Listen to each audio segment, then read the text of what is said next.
The raga is not about the world, it is of it. Once you know the raga, the world and it can't be independent of each other. In the way it's impossible to grasp the physical universe outside of the language in which we think and feel. Friends, that's an excerpt from Amit Chaudhary's latest book, Finding the Raga. I'm Vibhaker Baxi from Navras Records in London on behalf of the Bharatiya Vidya Bhavan here in London. Welcome, friends. I'm today greatly honored to speak with an individual of great distinction, a highly acclaimed award-winning writer, musician, and an eminent academic professor, Amit Chaudhary. Amit Chaudhary is an Indian English language novelist, poet, essayist, musicologist, and a performing musician. He was elected as a Fellow of the Royal Society of Literature in 2009. He's Professor of Contemporary Literature at the University of East Anglia in England. And since 2020, he also teaches at Ashoka University in India as Professor of Creative Writing. In September 2020, he was elected as an Honorary Fellow of Modern Language Association. His most notable award is the Sahitya Academy Award, which is a very prestigious award in India, among a host of other literary prizes and recognitions. Amit Chaudhary was born in Calcutta in 1962 and grew up in Mumbai. He took his first degree in English literature from the University College London and was awarded his doctorate from Balliol College at Oxford University. Born to illustrious parents, his mother was a highly acclaimed singer, specifically in the Rabindra Sangit genre. I should also mention for the music aficionados among us that Amitji wrote the libretto for the opera Sukanya by Pandit Ravi Shankar. I'd like to welcome Amitji now. Welcome, Amitji. When I was invited to do this event, I was under the impression it was about a book on Indian classical music, in that it was kind of a pedagogic book. But reading through it, I soon realized that it was perhaps not so much that, but it was a fascinating insight into Indian classical music, into comparative cultures, biographical, and a lot of other things. So a lot of people have wondered about the choice of the title. Why Finding the Raga? Thank you, Vibhakarji, and thank you for introducing me so warmly. And it's good to be doing this, as I said, for Bharatiya Vidya Bhavan. As I said to you earlier, I performed there. I did a Hindustani classical concert in the 90s. And that was a great experience. So it's good to be back, albeit during the pandemic, to do this kind of Zoom interaction. Finding the Raga. Why Finding the Raga? I suppose because one of the, naturally I thought about what to name the book,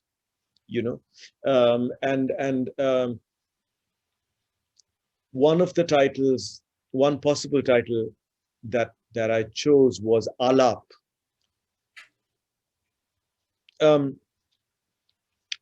Alap. So I've named the first chapter of my book Alap, and like the Alap in Khayal, the first chapter is also the longest chapter in the book. Just as Alap, it takes quite a long time in Khayal, and comprises the kind of the predominant section of imaginative exploration.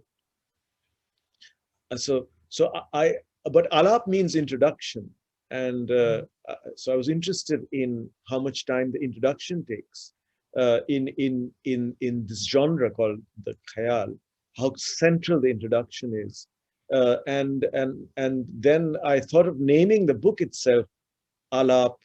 I was a tiny bit worried that people might confuse it, confuse the pun for me indicating the book was some kind of an introduction to Indian classical music, which of course it wasn't meant to be. I was attached to the title for a while, and then I began to also think that, but at the crux of the book is the story of somebody who had no interest in Indian classical music, was interested in music, but had no interest in Indian classical music, and suddenly discovered it, turned towards it. So in the book, there is a turn towards the music. It's not taken as a given. Yes. You know, it's not something that I think you inherit automatically, and it's not something that you go towards because you've been told this is valuable, you should pursue this, you should listen to this. That's not the way it worked for me, and I don't think that if these movements are accompanied by thought and transformation, that they can occur in that way for anybody, that they are simple kind of inheritances which you kind of then automatically, you know, you fit into that space, you take it up. That's not my approach to either the raga, Indian classical music, or any tradition. All these traditions, all these inheritances are inheritances that we become aware only at a certain point in our lives. You know, when I was actually drafting this question, actually, I kind of felt the answer to me was already in the extract that I read you at the outset about why it affected you the way it did. That raga is not about the world, it's of it once you know the raga and so on. I mean, that to me kind of answered this question about why this title, because that explains a lot about how you deal with music in your life and how you understood this to be. I know you've, in earlier conversations with other people, you've discussed at length about the improvisation element, the deferral element, and all these aspects of the raga. I don't know how much of that you think is worth bringing out in detail here. But the other question that I had was, does raga have a character? You mentioned in your book that raga does not have a representation or a narrative attribute. Given the raga's time and seasonal cycle association, and given the moods evoked by the nav rasas, why would you say that? Can you please explain that some people would suggest that melody, which is based on the raga scale, does exactly that, create a narrative or representation? I don't know, it's just a thought. Of course. I think it's clear that each rag has a particular form, you know, and that's why we say that the rag has a roop or a form.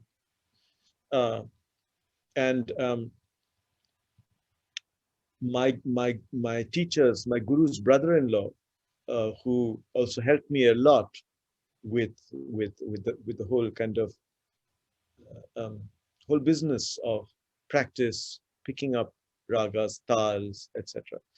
He once said, slightly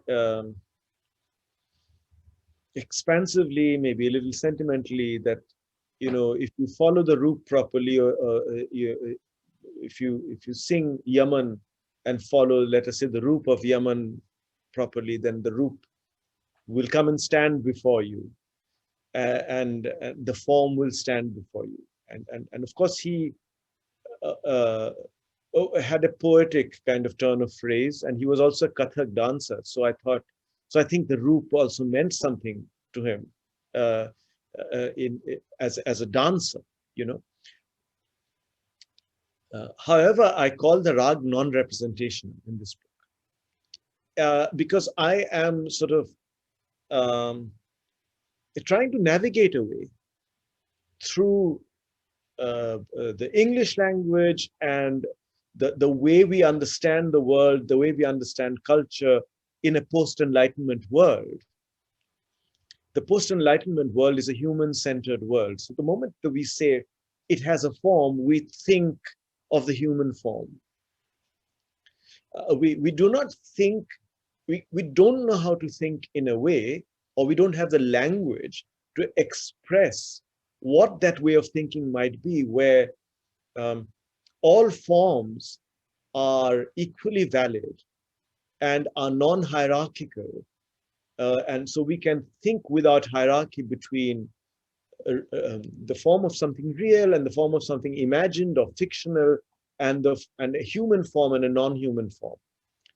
We will give greater sort of precedence to a real form, and we also give centrality to the human form when we think. We live in a world where personification has been a way of expressing, let's say, through literature, the way, you know, certain emotions can be expressed in pictures through human forms. So sorrow, happiness. You have a woman who's crying or a woman who's smiling. Or personification depends on us kind of not being able to see form except through the human being. I want to think of form as something where the human is only one definition of form. We encounter the rag. Let's not rely on a shortcut, a humanist shortcut, in order to understand what this form might be, the form of the rag.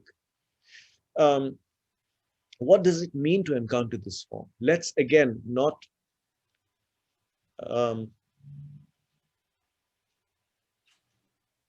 allow a kind of shorthand vocabulary to do with eyes, nose, mouth, tears, happiness, everything we use to understand the human in order to understand this form. Of course, in Ragmala painting, the rags are depicted as human forms. But even there, I think the human form is just a way of expressing an encounter with the rag. It's not a way of underlining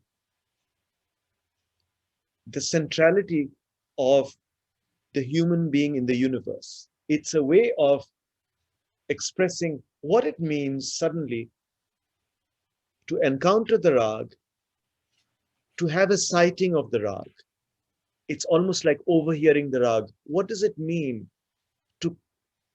to come across the unknown? What does it mean when the unknown comes into your field of vision?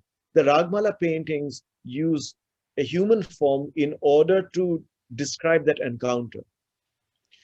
It's not a way of underlining the fact that the rag is the expression of some sort of human-centered emotion, a human-centered universe. I don't think so. The reason I say the rag is non-representational in spite of having a form is because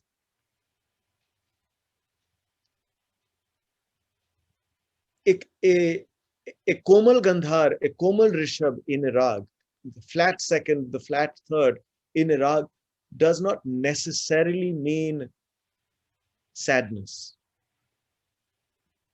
In fact, I would argue against those sorts of emotions, in spite of the Navras, the name of your wonderful company, but also the concept. In spite of that, in spite of Bharat, and in spite of that history, and by no means am I saying that ragas are sung without emotion and monotonously. But it's very, very different from Western music. And I cannot say that when I wake up in the morning and then I begin to sing Rag Todi, that the the flat second and third, the Komal Re and Komal Ga, or if I sing Bhairav, the Komal Dha, the flat sixth, invoke in me anything other than uh, uh, a sense of meditation and a sense of the note itself and the various ways of approaching that note within the universe of the rag. How should I go to Dhaivat? How should I progress from the lower Nishad to Sa and then to Re and Ga in Todi? I am in a state of calm and openness, creative openness when I do this. I'm not in a state of trying to convey sadness or any other emotion when I do this. In fact, I would say that the only emotion that I have is of creative openness, calm, and joy. You know, so this is very different from the Western scales, where immediately when you have a flat note, you are schooled by the Enlightenment and the humanist inheritance to think of it as sad. The flat third must mean sadness. This is not so in Indian classical music. The major scale must mean happiness. But I can't say that I feel sad while singing Bhairav and suddenly become happy if I begin to sing Ahilya Bilawal. This is not true. So this is why I think Abhinav Gupta, having understood the nature of the impact of, let us say, a text like the Upanishads on our thinking, on our arts, must have introduced the Shantras among the rasas. Yes. I think this is a profound intervention on his part and a profound kind of introduction into the realm of aesthetics, which otherwise we might think of as a realm of expressing human emotion, various kinds of emotion, that it does express emotion, but it is another emotion. It's another emotion which almost rivals spiritual emotion, which the Gita and the Upanishads say is equanimous, is completely serene. So with Abhinav Gupta, a case is being made for the arts being almost a spiritual domain, no less than, and vice versa, for the Upanishads and the Gita to be poetic texts, not purely religious, but to be poetic texts, to be understood poetically. A kind of convergence comes between the two, between the artistic and the spiritual, with the introduction of the idea of the Shantras, the idea of pleasurable equanimity, joyous equanimity, equanimity without instrumental outcome, which is what both the poetry of the Upanishads and the domain of the arts is about. And in that sense, I would go back to investigating the non-representational legacy of the arts and of the rag in India, which I think has also been transformative to other parts of the world and has contributed to the way other parts of the world, including Europe, thought about modernism. Right. I mean, as a listener, I always found that when I was listening to the Alap in a Drupal performance, there was more abstractness, if you like, a more spiritual sense to it. And as you moved more towards the Khayal side and even more towards the Thumri side, it began to take much more of a visual or a human kind of a character. And I will never forget this one particular scene in the aftermath of the assassination of Rajiv Gandhi. There was a gathering in Delhi, open air gathering, at which Pandit Bhimsen Joshi sang Jogia Piya Ke Milan Kiya, and Sonia ji and others were set there. And the amazing impact of that performance, that mood that it created of having lost one's beloved, it's just quite mind-blowing. I was intrigued by your observation in the book, very early on in the book, and to some extent that is probably reflective of a lot of Indian people of our milieu, of our generation, perhaps my generation slightly earlier than yours, in which you said that Indian music and tradition felt quasi-religious and therefore discomforting. We as a secular class had largely been educated in Christian schools and had no religion ourselves, finally shut them out.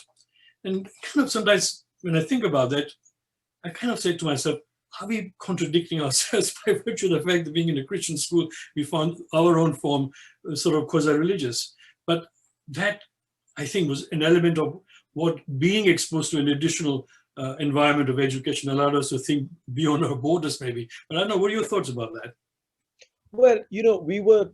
I was taught in a Christian school associated with St. Thomas's Cathedral in Bombay, and we had no time for being taught in a Christian school. Meant that at assembly you had the Lord's Prayer and you had hymns being sung out of a hymn book, but it also meant that you were completely disconnected from religion when that was happening, in the sense that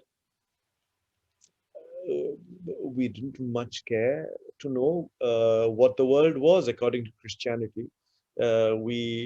Sometimes we carried a hymn book, sometimes we didn't, and sometimes we only carried the covers of the hymn books with us and pretended to be looking at the hymn books. Once a week, a priest from St. Thomas's Cathedral came, and one of the fathers came and spoke to us, and that was an object of,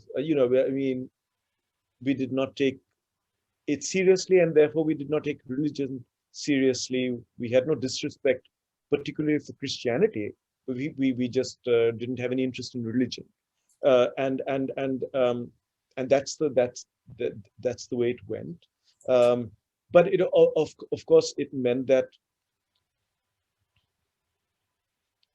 and this is not. I mean, the Christian school is just one part of it. I mean, in that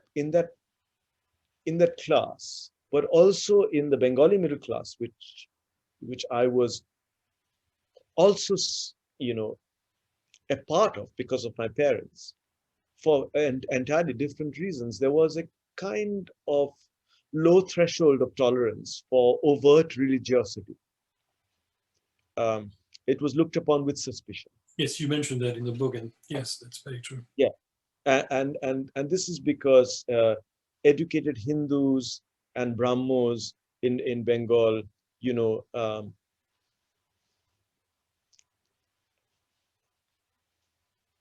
had distanced themselves from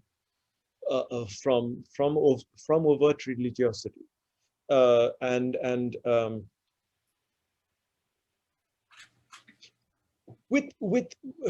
with the kind of developments in the early 19th century in Brahmoism and the turn towards the Upanishads, there was anyway a kind of greater shift and interest, a shift towards some of the philosophical underpinnings of the Upanishads, and a shift away from the more devotional elements. Yes, I think sort of more spiritual rather than more ritualistic, perhaps, as well. Yeah. So also the rejection of the ritualistic, which is there anyway in bhakti. That's also there in bhakti, but also a kind of an interesting bhakti, but not a dabbling in it themselves. Right. So that would be the kind of Upanishadic influence. Yes. And so the shift towards the non-representation, to coming back to that, term. So that meant that anything which had the word Hari or Radha or Kali, in spite of the deep interest in Ramakrishna Paramhansa and Kali Pujo, Durga Pujo among secular Bengalis, to embrace that with too much intimacy was a problem. Right. Yeah. You talk about your passionate interest at that stage in Western folk music, in Western rock music, and Canadian, you want to be Canadian singer-songwriter sort of thing. And then you describe how random sounds of classical music kind of came into your life through your mother's recitals or riyaz and so on. So let me ask you this question. Had it not been for your mother's passion, do you think you would have found your way towards Indian classical music, or was this the real thing, that catalyst? My mother sang Rabindra Sangit, Tagore songs, and also Nojrul Giti, Otul Prasad. She sang songs by a number of Bengali songwriters, composers, but she was not a classical singer. But her temperament was that of a classical singer. That is, the way she sang the Tagore song was a classically inflected way of singing. Whether she did it consciously or not, I don't know. But she sang it without overt displays of emotion, which is how I think khayal is sung. That emotion is not added to the rag by the singer, but the rag is surrendered to through tone, tonality, and through the note. We're going to touch on this in more detail. When we sang Tagore songs. Yeah. Yes. We're going to touch on this in more detail when we talk about your mother's work and its association with what the thoughts you've just expressed. I have a question that I've been sent by a colleague of mine who you know, Jay Vishwadev. He says basically to ask, in the Khayal Gaiki, the Bandish compositions literature, the Sahitya, is considered very important. For the way words are expressed in Khayal brings out different emotions. In today's Khayal Gaiki, he says this aspect is missing. It's been replaced by too much deployment of sargams. What do you comment about that?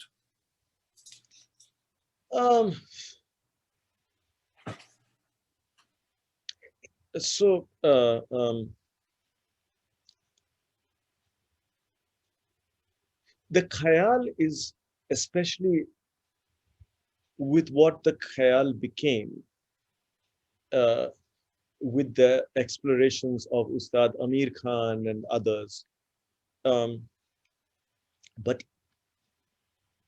even without that extremely slowed up exploration, the khayal is the destruction of the form of the song as we know it. You know, a song goes ta ta ta ta ta ta ta ta ta ta ta ta. This is not how the khayal goes. Even if you were to sing a bandish in time, your alap, even if you were to do alap as ustads did in the early days of 78 RPM recording, even if the tabla is playing at nadhin dhinna, nadhin dhinna, nadhin dhinna, nadhin dhinna, but they are doing a little bit of alap there. The alap is in free time. The alap is not in that 1 2 3 4 1 2 3 4 time. Right. That immediately means that you're anyway beginning to depart the recognizable sphere of the song as we understand it. Of course, I mean, doing a little bit of free time alap may also pertain to the way people sing bhajans and you know, songs, but that free time element is magnified, amplified in alap, in khayal. So this means that if the song is being if the form of the song is being, as we know it, is being destroyed, that means, you know, the form of words and the chanda, the rhythm of words, and the scanning, the meter of the poem are also in a way being destroyed, according to the lay listener. Badi badi akhiyan mein kajra sohe aisi chapal albeli nar. Let us say this is a bandish written by my guru's father in Purvi, Rag Purvi, the Pandit Lakshman Prasad Jaipurwale. My guru was Pandit Govind Prasad Jaipurwale. So badi badi akhiyan mein, but then badi badi akhiyan, now, once you begin to do alap, the words begin to float. Also, when you do lekari, let's say badi badi akhiyan mein kajra sohe. Na dhin dhin na badi badi akhiyan mein kajra sohe badi badi akhiyan mein badi badi akhiyan mein. So now, even if you were to do laikari, you are releasing the words in a different way, playing around with time, and destroying the kind of pristine form of the song. It's all about releasing it into other meanings. Right. In early 78 RPM recordings, I've heard recordings of Rag Pradhan songs and Chota Khayals end on the syllable of the sum, and then they just cut it off. They cut off that recording. Like let's say the sum is on cha of charana, cha rana. I have heard recordings that cut off the song at cha. Have you ever heard such recordings? I have. Cha. Now, this is because we used to find it very funny. My mother and I used to listen and we used to laugh. So look at these early recordings. They just cut it off over there. Later on, I realized that they cut it off on the sum. They just cut it off on the sum, and they didn't let even the word complete itself. So what I'm saying is that there can be a beauty to the sahitya, the poetic meaning of these words in khayal, and I was introduced to a new idea of poetic meaning via khayal, say through these songs which I've just mentioned. Badi badi akhiyan mein kajra sohe aisi chapal albeli nar. A very beautiful poetry written by Lakshman Prasad Jaipurwale. Mand hasat man harat saban ke ita ut takat chalat gaj gamini jehite hi chitavat ek bar. So very, very beautiful poetry. But there is also this fact that we can use it.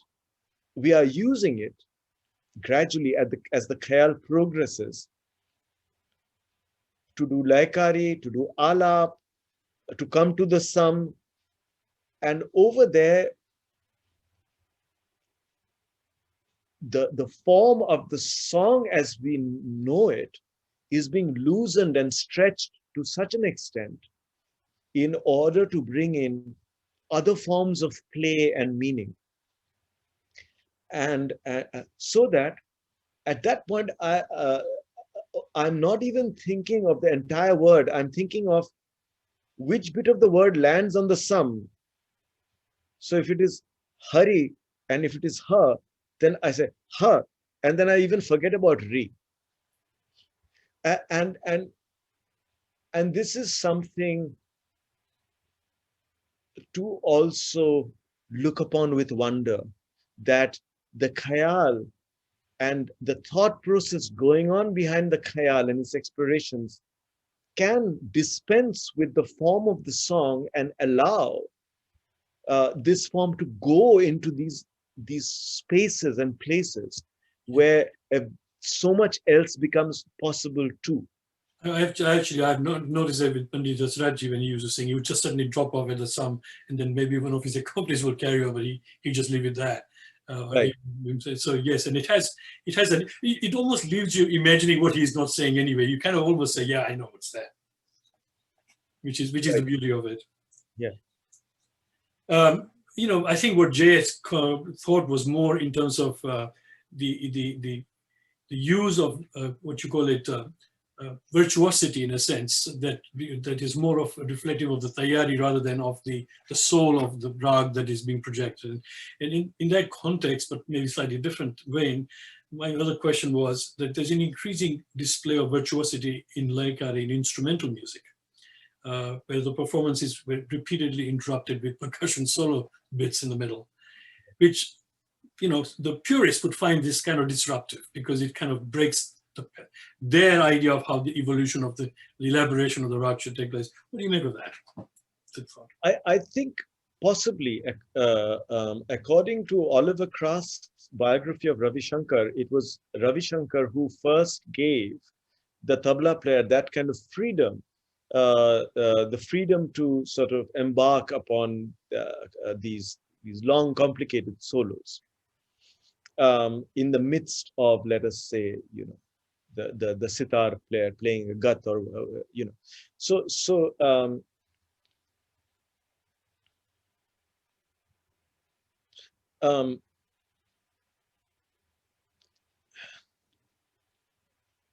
I think when he first did this, it would have been exciting. It would have also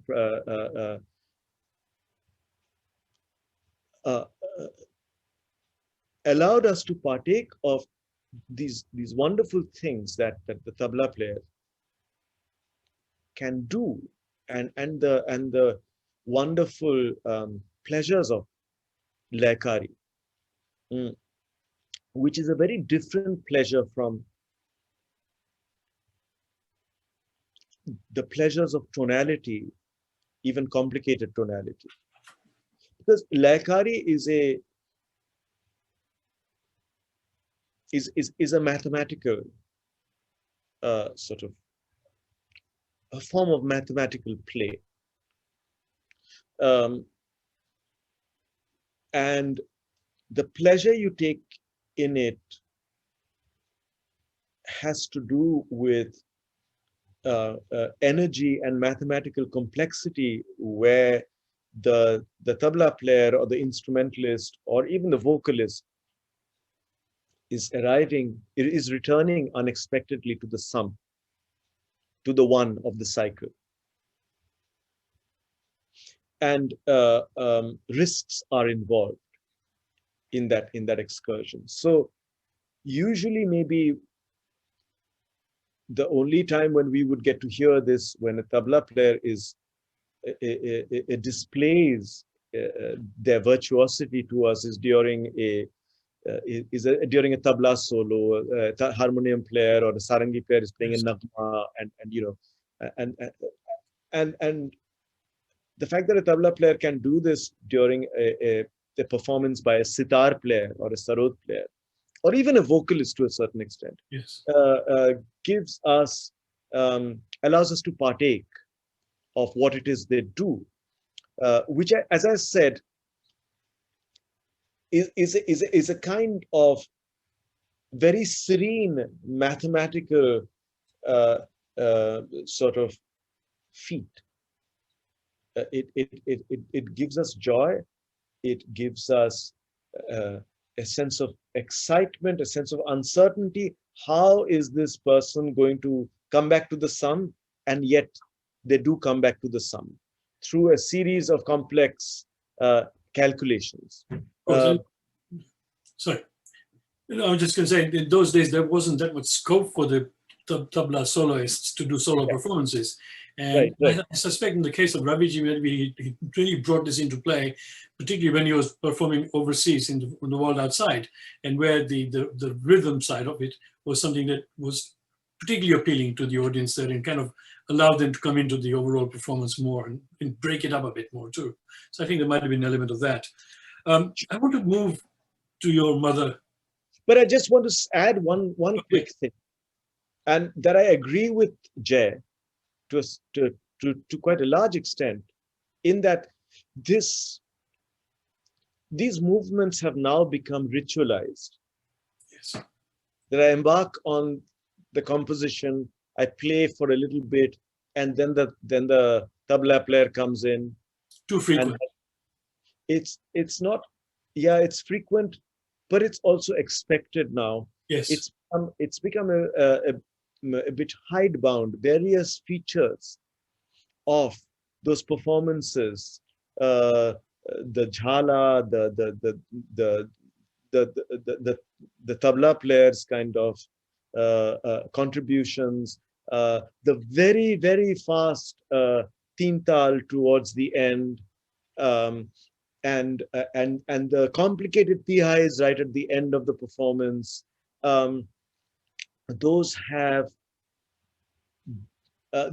now come to signify a kind of stasis in the exploration of these forms. You're so right. They have just become an observance, which if done properly, are meant, these observances are meant to get the approval to a certain extent of the audience, and to get some applause, but also to get from the audience a sense of recognition that, yes, this is what a sitar player and a tabla player should be doing, and it's all been done over here. I've listened to a proper performance by a sitar player, and this, I think, is also other elements. Sawal jawab. Yes. Those have become very tired. Those have now become conventions and cliches of performance. And the sooner we find some other way, I'm not saying completely dispense with them or censor them out, but we have to find other ways of energizing performance. There are no shortcuts to that. I couldn't agree more with you. But it reminds me of one particular experience I had some 4 or 5 years ago. Jay and I had arranged a concert in memory of my brother who had passed away. And it was performed by Ustad Wasifuddin Dagar Sahib. And he performed Rag Shri and all that. And the end of it, he performed a Gayatri Mantra or some hymn like that for about 5-10 minutes. And very gently finished off. And I have to tell you, for about 30 seconds to a minute, nobody would stand up or even applaud. People were simply in that serenity, respect for the departed, that whole thing that he created. Nobody wanted to applaud him. Now that to me was the essence of that performance, really. Very nice, yeah. I really wanted to talk about your mother and your description of your mother, which is so beautifully done. Her musical sensibilities. I was fascinated by your drawing analogy between Tagore's Rose is Rose and the Emerald's Green. Kind of reminded me of Heisenberg's uncertainty principle, which with my physics background, I kind of found it fascinating, because really what you were saying is that just like in the Heisenberg's principle, you don't want to affect the measurement that you're doing. Here in classical music, the interpretation, the purveying of the notes and of the performance should not be affected by the individual's subjectivity. And it's very beautifully brought out, that whole thing. And I wonder if you could read some of those relevant pages to talk about that. Yeah, certainly. So this is from a section called, towards the end, called Anando, or as the word would be pronounced in Hindi pronunciation, Anand, but the spelling here is Ananda, AH-NANDA, because I'm going to be writing here about the R sound in Hindustani classical music, or in any music, actually, in any vocal music. From my mother, I unwittingly inherited the template that the singing voice must be pitch perfect, saturated in sur, and that it must be calm. As a child, I took this to be normal. Calm and tonal richness attracted me, and through my mother's example, went hand in hand. Not that she was calm. As a child, I preferred my father's company, a very patient man, handsome too. My mother was excitable. She threw a bunch of keys to the floor in a fit of rage. Her anger died very soon, coming, going as inspiration does. The next moment she'd be happy. She did a number of things to excess: get angry, laugh, consume sweet things. There was no relation between her vocal style and her temperament. Her voice and singing were transcendental. This is a suspect word, and I don't mean unworldly by it. I mean her style, in a productive way, rejected emotion. She told me a couple of times when I was about 21 or 22 that singing should be like speaking. She was arguing with the idea that it should be consciously different, a mode of heightened self-expression. Speaking doesn't draw undue attention to the self or to the act of speaking. We forget the effort it's taken us to learn how to speak and the skill involved. Speaking is as much a forgetting of the self as it has to do with self-disclosure. I think my mother was hinting at the forgetfulness that's necessary for and is a consequence of song. Here, since her main domain was the Tagore song, she was going against the grain. Whatever Tagore intended for her interpreters, whatever Tagore intended for his interpreters, Robindra Sangit or the Tagore song had by the 60s become a vehicle for bourgeois self-expression. By this, I mean a humanism that places the self at the center.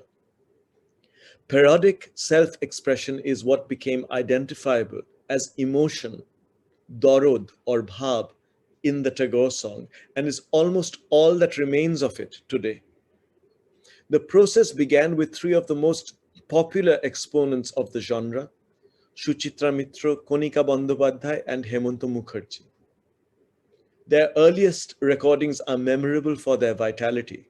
Things start to change in the mid-60s until their renditions come to occupy a middle-brow register marked by certain techniques and mannerisms. Vibrato in Suchitra and Hemanta leading to a portentous tremulousness, an exaggeration of mead by all three, once more to simulate emotion. These mannerisms were then picked up by their various imitators and used towards one end, to bring the self center stage. The project was also partly justified by the fact that Tagore was a poet, which implied that his words contained meaning that had to be forcefully conveyed and dramatized. Two artists took a different position, my mother, Vijaya Chaudhary, and Shubhinoy Rai. My mother removed herself from the interpretation, putting the song center stage. The note must be allowed to speak for itself. Her convictions bring to mind Eliot's belief that, quote, emotion has its life in the poem and not in the history, unquote, implicit or explicit, quote, of the poet, unquote. Both her approach and Roy's to Robindra Sangit were, I think, anti-humanist. The human must be set aside for the song to shine. Is this what Eliot meant when he said, quote, poetry is not the expression of personality, but an escape from personality, end quote. The refusal to give self or emotion centrality gives Roy's singing and my mother's a consistent calm. It also places them at an angle to their contemporaries. Calm came in terms of technique from a rejection of vibrato, which is also hardly used in North Indian classical music. Though my mother never learned classical music formally, she practiced its techniques to the end of her life. And though she didn't spend a huge amount of time listening to it till I began to sing Khayal, was close to it temperamentally. Shubinoy Rai was an admirer of Ustad Amir Khan. The Indian classical musical traditions are non-humanistic in that their focus is not personality or psychology, but sur and tal, pitch and temporality.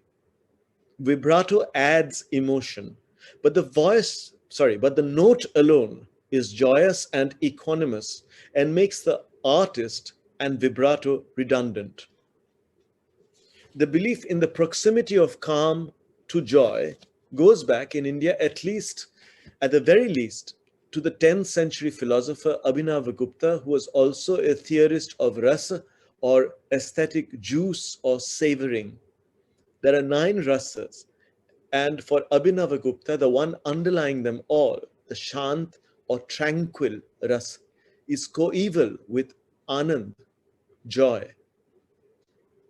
This is to point to a lineage also for a great deal in 19th and 20th century Western art that constitutes a silent rebellion against the Enlightenment's human-centered universe and its tendency to think of art primarily as self-expression.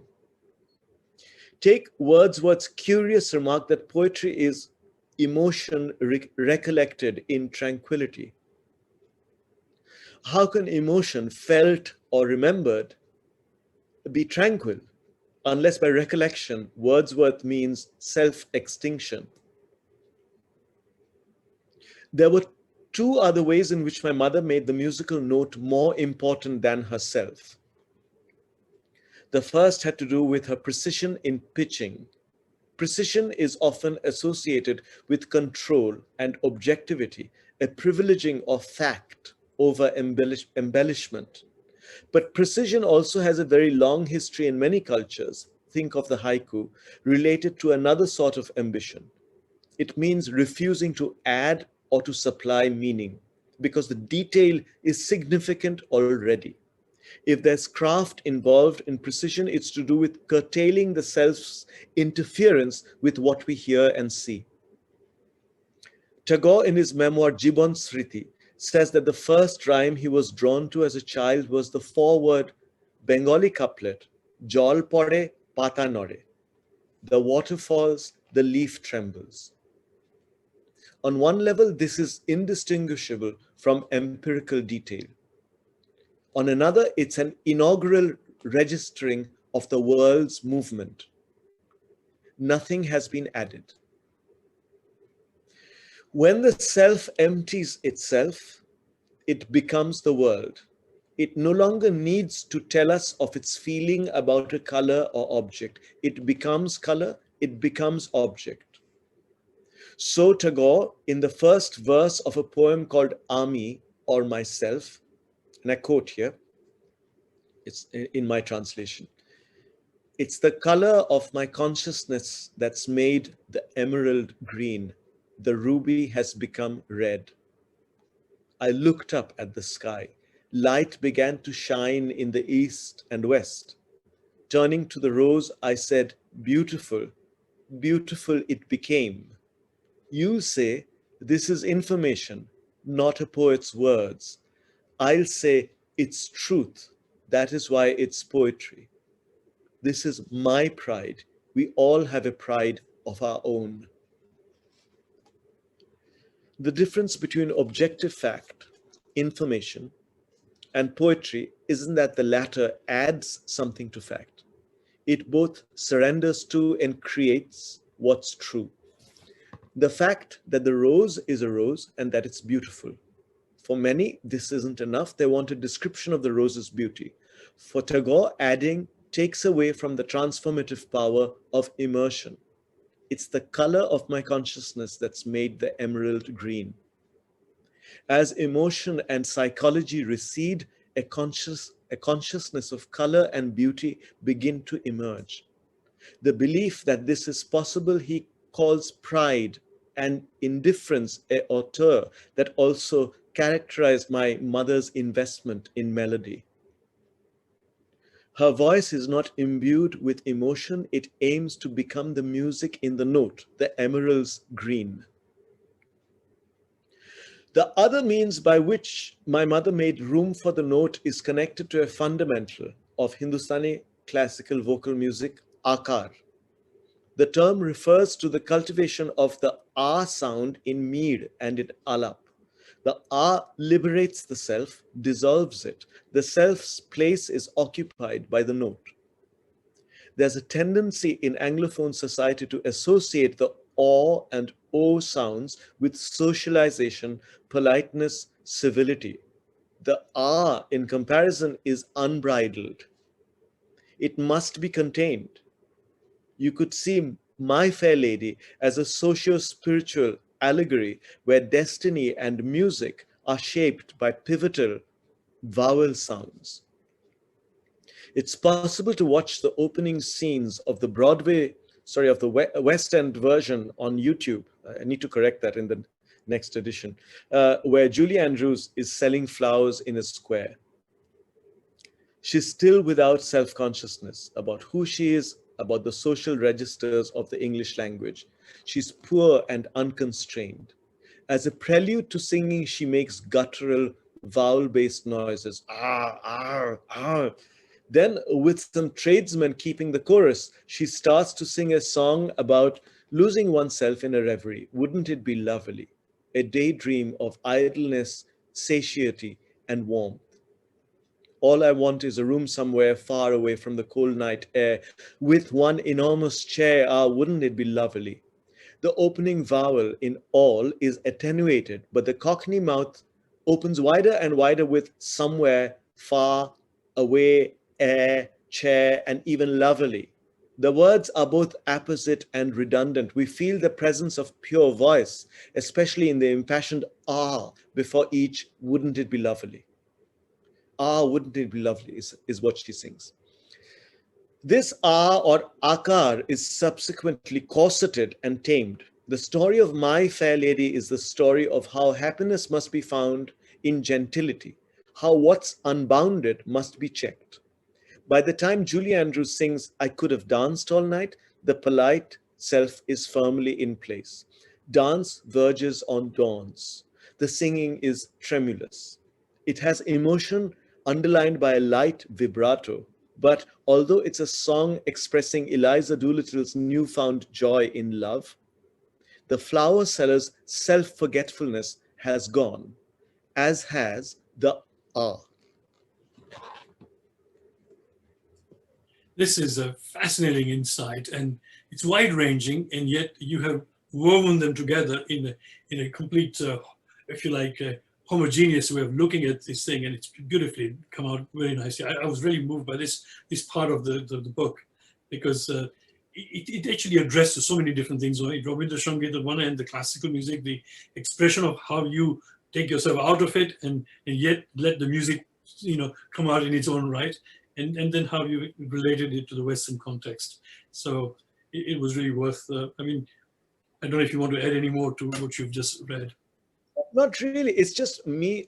Of course, there must be something in my DNA which I've inherited from my mother, which prefers this classical mode, the estual of the vibrato, the giving of a sort of privileging of the note, the tonality of the note, and the prizing of calm, which comes along with the self-extinction that the ah implies. There must be something in my DNA that responds to all of these things. But it's a lifetime, Vibhakarji, of listening, of course of singing, but of listening and trying to figure out, why am I responding in this particular way to this thing and in that way to that? Why do I surrender to this particular voice or this particular singing or music and not to that? Why do I even respond as I do, even after having spent all these years with classical music, to a song like Wouldn't It Be Lovely? Why do I have this tiny sense of holding back with a song like I Could Have Danced All Night?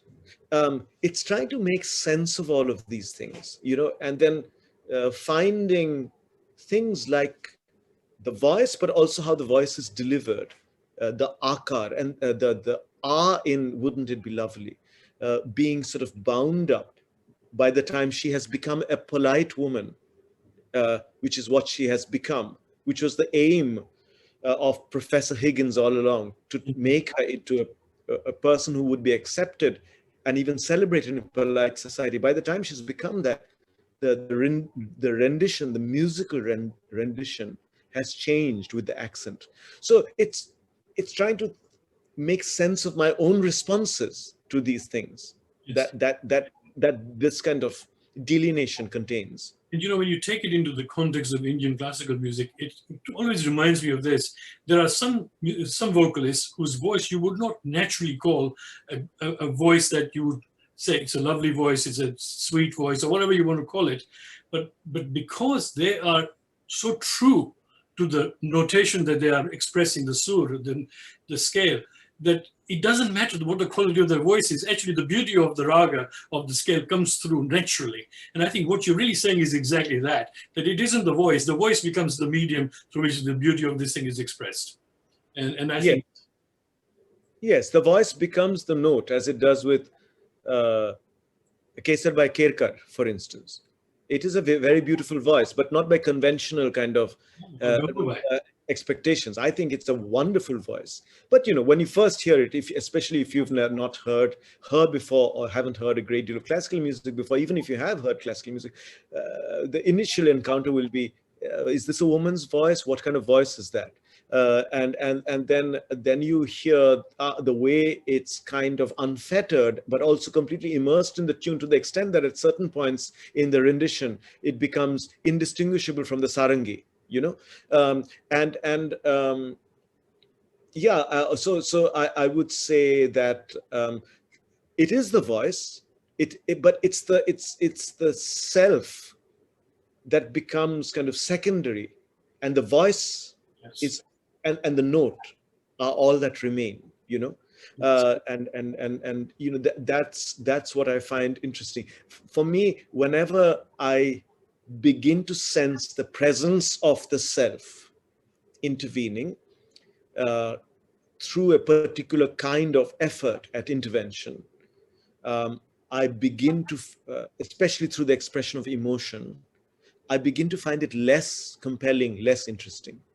A slight deviation from this particular subject, how does it apply for instrumental music, if it does? With instrumental music, I think there are two things over here. I mean, firstly,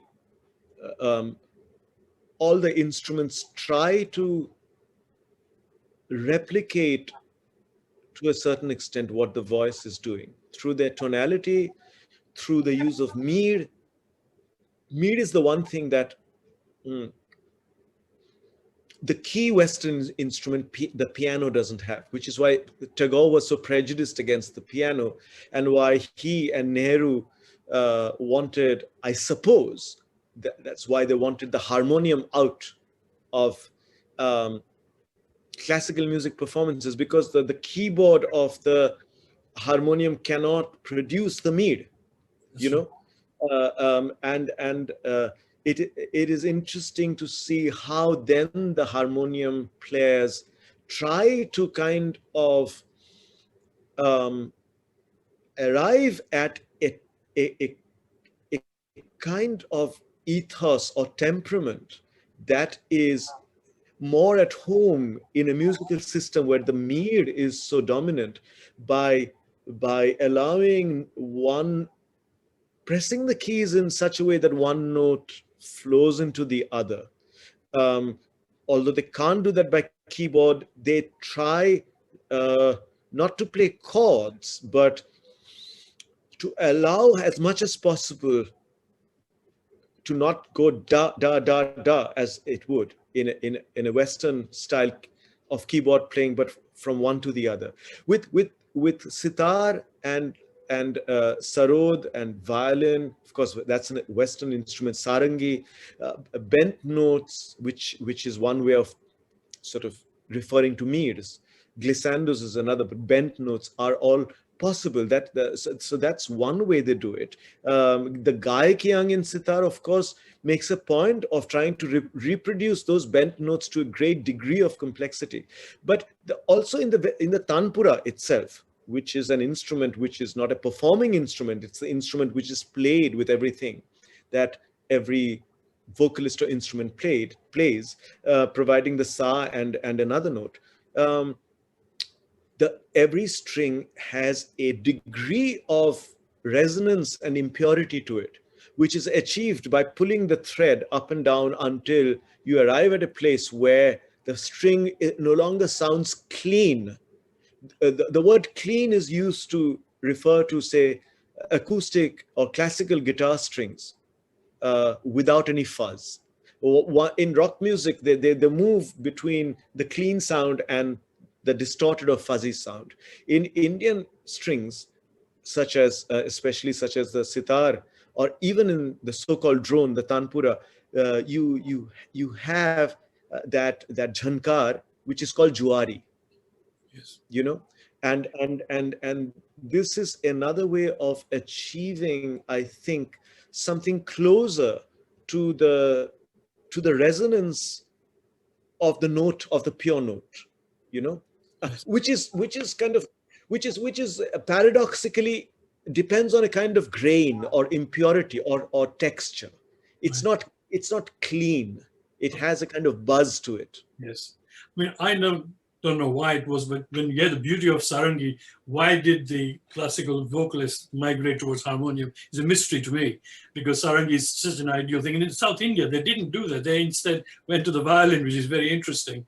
But I'll also never forget one time having a conversation with Ustad Vilayat Khan Sahib, him telling me that when he was young, he had one time gone and performed a vocal concert in Calcutta when he had come, and he was given an award for it. And when he went home to see his mother, he proudly told her that what had happened, and her reaction completely stunned him, because she said, "Wonderful, but from now on you must promise me that you will never sing again. You are a grandson of my parents who are vocalists, but you are a grandson of your father's parents who are sitari for generations, sitar players. So I don't want the world to think of you as being influenced by your maternal grandparents, that you did not carry the legacy of your fathers." So he was stopped from singing. And he said, from there on, I put my entire heart into bringing through sitar, my singing. And if you like, the Gayak Yang kind of came out of that. Yes. It's amazing. It's amazing what a kind of sense of impediment can do to create new forms. Yes. You know? One might say that Mehdi Hasan sang the ghazal in the extraordinary way that he did because he did not become a khayal singer. Yes. So he brought some of those qualities to the ghazal. Yes. In a way that had never happened before. True. Yeah. Well, we have spent a lot of time on this discussion. I appreciate that time you've spent. One last question I have for you is, how do you see the future of Indian classical music? Do you see the risk that to keep it popular to the new generations, the rigors may have to be dispensed with? How do you see the future overall?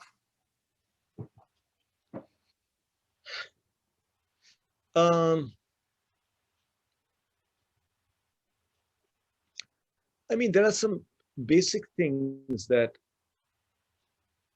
possibly need to happen. An intrinsic sense of education and history and intellectual history need to come into this world. When I say education, I don't mean BA degrees or MA degrees. I don't necessarily mean that kind of institutional education. So that wouldn't do any harm. Maybe, I don't know. But I'm speaking about, in India, we have had various cultural resources via which we have educated ourselves to a great degree of sophistication. I mean, as I say in my book, I mean, Pandit Hazarilal ji wasn't educated in a conventional sense. He could hardly write Hindi, forget about English. But he once said to me, पग घुंघरू बाद मीरा नाची रही, ये कैसा line है, इसमें कुछ नहीं है, ये कोई बात नहीं है इसमें. हाँ, मीरा से बहुत ज्यादा अच्छा दूसरे लोग हैं, you know, forgive my Hindi, but you know, this is what he would say to me. Tulsidas, ये इनका साहित्य में कुछ बात है, मगर हाँ, मीरा भी कभी कभी मतलब कुछ चीज बोली है जो बहुत ये है, मतलब जिसमें बहुत काव्य है, जैसा हरि तुम हरो जन की भीड़, डूबते गजराज राख्यो, आप बढ़ायो चीर. So he said, Paga Ghungru Baad Meera Nachire isn't spectacular as poetry in terms of its density. Yet it's, of course, it's one of Meera's most popular lines. Yes. We don't know this one very much. My mother sang this bhajan, but we don't know of it as well as we do the other one, which is Hari tum haro jana ki bheer. Even that one line, even if you don't go to the next line, Doobte Gajraj Rakhyo, all the wonderful poetry of the other lines, Hari tum haro jana ki bheer is so beautiful. Now, then you think to yourself, Hazari Lal ji, there are other resources of education, other resources through which one hones one's intelligence and expresses oneself with great critical intelligence. So when I say education must come back to Hindustani classical music, I mean an openness to thought processes where one is talking about everything, not in a spirit of gossip, but in a spirit of critical discrimination, even if it is somebody like Mirabai. One can discuss Mirabai, a line one thinks isn't much by Mirabai, to compare it with another one where something is happening in a Meera bhajan, which one finds compelling.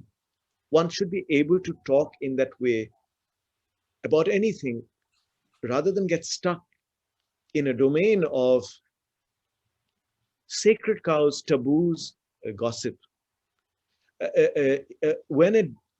Anyway, the Gharana system is inimical to too much discussion. All the discussion has to do with rivalries between Gharanas, how my Gharana is the best Gharana, and if I am to sort of praise somebody from my Gharana, it is through anecdote. And often the anecdote is also about a rivalry. उस दिन वो ऐसा मालकोस गाया जो वो उस्ताद फयाज खान एकदम चुप हो गया. That kind of thing, you know. So in spite of all that, which is historic, that kind of anecdotal stuff, and also all the mystical things to do with Nad, Brahma, etc. In spite of all that, there is also Hazari Lal ji making these sifting between one kind of line and another.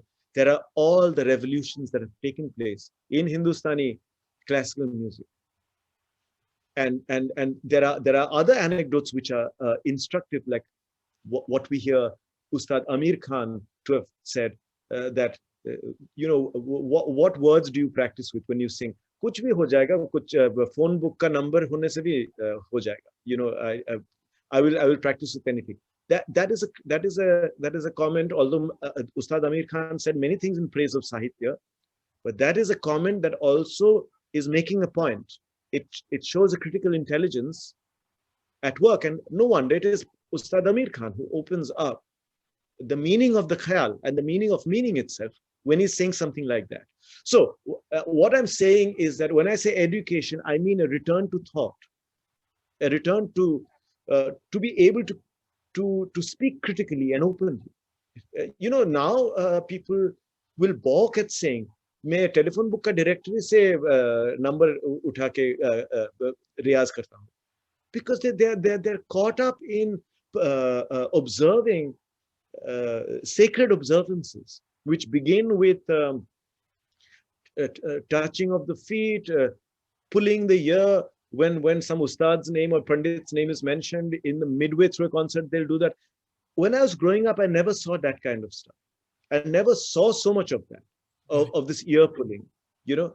Then the strange costumes which people, the musicians wear now, the extremely outrageous kurtas that they wear in comparison to, forget Ustad Amir Khan. My teacher, Govindji, always used to wear a white kurta, you know. And I remember I was telling my wife just yesterday, I remember playing the Tanpura with him in a concert in Calcutta, and the next person who was coming on to play was Pandit Nikhil Banerjee. And they said namaskar to each other, and they knew each other. My guru had finished, and he came. And they were both wearing the same clothes, white kurta pajama. So, this is also another marker of what the educated mind can do. And again, I'm not using education in a conventional sense. It can make do with, it can find meaning in very little. In fact, the more you hold back, the more meaning it finds. Isn't that what Khayal is supposed to be?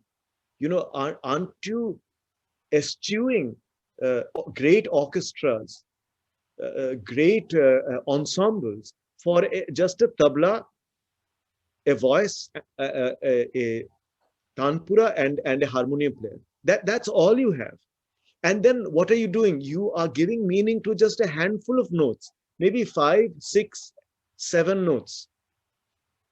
You're spending 1 hour on that, just 7 notes. You're not bringing in huge symphonic orchestras. So no wonder the white kurta. You find meaning in, you can extract meaning from very little.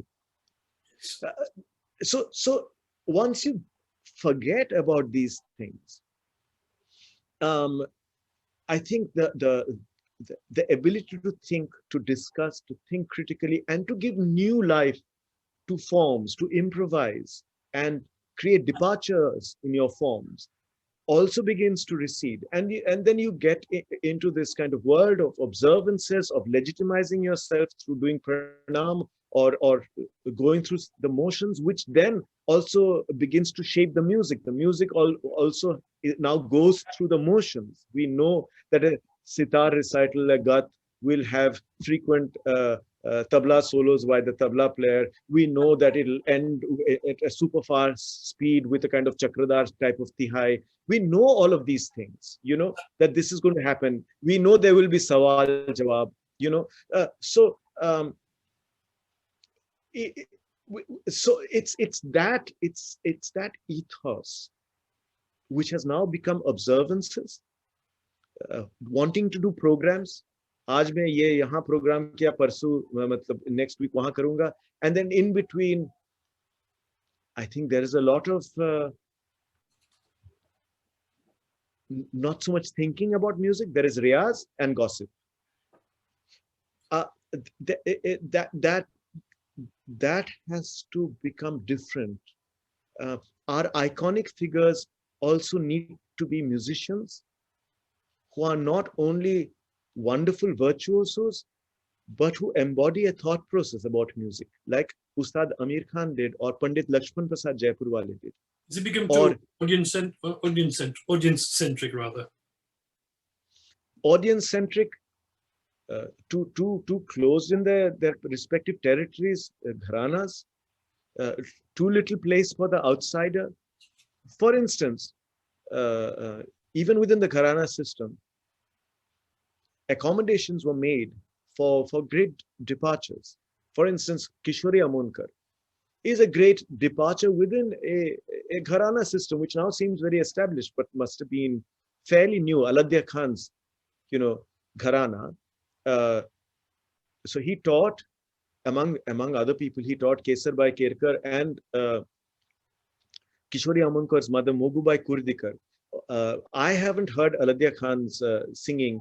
I don't know if there are recordings or not. I certainly haven't come across any. But the stamp of his kind of tutelage is clear from Kesarbai's and Mogubai Kurdikar's singing, in that there is a great marked similarity in their singing styles, which they have with each other. in contrast to their difference from the singing styles of other singers, of their other contemporaries. Now, but Mogubai's daughter, Kishori Amonkar, sings in a different style. She opens it up. And Mogubai allows that. Mogubai doesn't say, Kishori, you have to sing just like me. You know, she encourages her actively. So what I'm saying is that these singers, these great singers, in spite of whatever gharanas or you know, whatever the word we use, that this sense of the territorial that pertains to this particular tradition, also allowed a great deal of radical departure in style from the tradition. Right now, Vibhaker, I mean, the styles are more or less set and identifiable. In the West, you mainly hear the Gwalior style, that is in Maharashtra. There's very little kind of diversion from that. In the East, where I am at the moment in Calcutta, it's mainly Kirana, the Amir Khani style, or Patiala Gharana. And if there are any imports from Maharashtra, then the Gwalior, you know. But otherwise, there is very little individuality. There are some excellent singers in the Gwalior style, in the Kirana style, one or two, but we need this very closed domain to open up, and also for it to become articulate, and everything we know should come to bear upon this domain. For instance, if I know about the singing of Julie Andrews, or if I know about if the paintings of Monet have been of interest to me, that should also I should allow that to inform what I think of Khayal, and vice versa. So I use Monet and Julie Andrews as examples. One can also speak about Kishore Kumar or jazz or anything else. All of this is part of what we know. It's not inferior music or something out there that we do secretly in our spare time, and what we do in our official time is play the classical musician. No, we are everything we know, including the films we watch, which might be a comedy, a Bollywood film, or something on TV. All of this goes into the artist we are. We are not going to tailor yourself only into some mythical being called the classical artist, is to not allow yourself or your art form to develop. Thank you very much. I'm going to end this part of the discussion with one further observation. I remember Kishori telling me once, I don't sing for the audience. I sing to him. And that's very sad as far as she is concerned. And I thought that is exactly what was the point you were making, that not being audience-centric. This statement is borne out by the struggle Kishori Amonkar had to immerse herself in the rag, and her where the audience almost became an intrusion, and how she would often behave in a way which sometimes seemed strange, but her desire was to immerse herself, and you could see the struggle happening in front of you. But what she said is very difficult for us to now understand. You know, as an ambition, it is very, very difficult for us to now understand. So we look upon a statement like that with suspicion, and yet it has a very viable creative history. This kind of ambition that you just during one of our concert tours, probably the last concert tour of hers with us, we decided to do some additional recording in a studio. So we went in a studio and we said, oh, I thought we'll start within 10, 15, 20 minutes. She kept singing to herself for an hour and a half. She said, I'm not happy. I will tell you when I'm ready. That was the thing. Anyway, thank you very, very much for such an exciting and such a inspirational discussion about this variety of subjects we've discussed. Friends, I'd like you to look at this book. It's called Finding the Raga by Amit Chaudhary.